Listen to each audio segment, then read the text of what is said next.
Shabbat Shalom, on est à Parashat de Shemini. Baruch Hashem, on a passé de tellement belles fêtes de Pessah et on va commencer à lire notre Pirkei Avot. En année 2000, janvier 2000, le journal le plus grand presque du monde, le New York Times, sort 3 pages. Première chose, comment le journal était en 1900.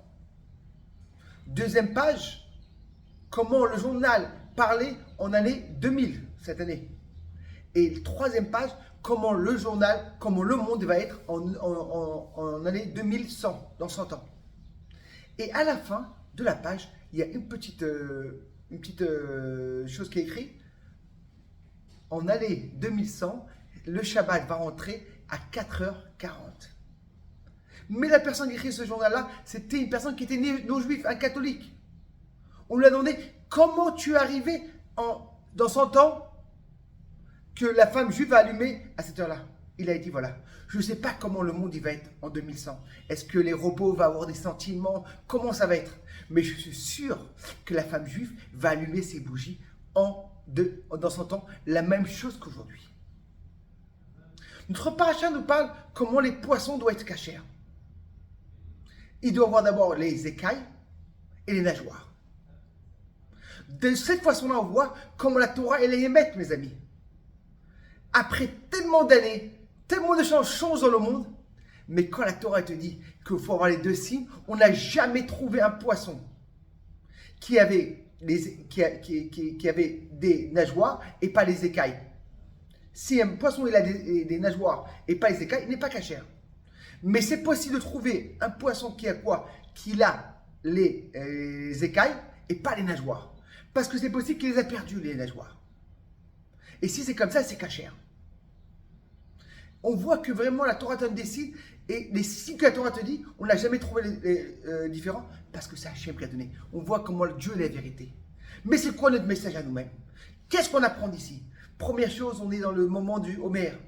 Le moment du Homer, c'est un moment qui est dur pour l'âme Israël. On ne se marie pas, on n'écoute pas la musique, parce que c'est une deuil, comment les 24 000 Talmidei Rabbi Akiva, ils sont décédés. Mais qu'est-ce qu'on peut apprendre de Talmidei Rabbi Akiva, des élèves de Rabbi Akiva? Les élèves de Rabbi Akiva n'avaient pas le kavod, le respect à l'autre. On sait que Rabbi Akiva dit, c'est quoi cette mitzvah Vaftarah Kamora? C'est Klal Gadol, c'est ce grand message d'avoir l'amour de le prochain, de beaucoup de mitzvot. Comment c'est possible que, spécialement, les élèves de Rabbi Akiva n'ont pas eu ça? D'où ça arrive le respect? Quand on respecte une personne, première fois, ça arrive de quoi? Qu'on voit les belles choses et pas les mauvaises choses. Comme Agmara nous dit, quand une personne a une pièce qui est impure, tu dois prendre le balai.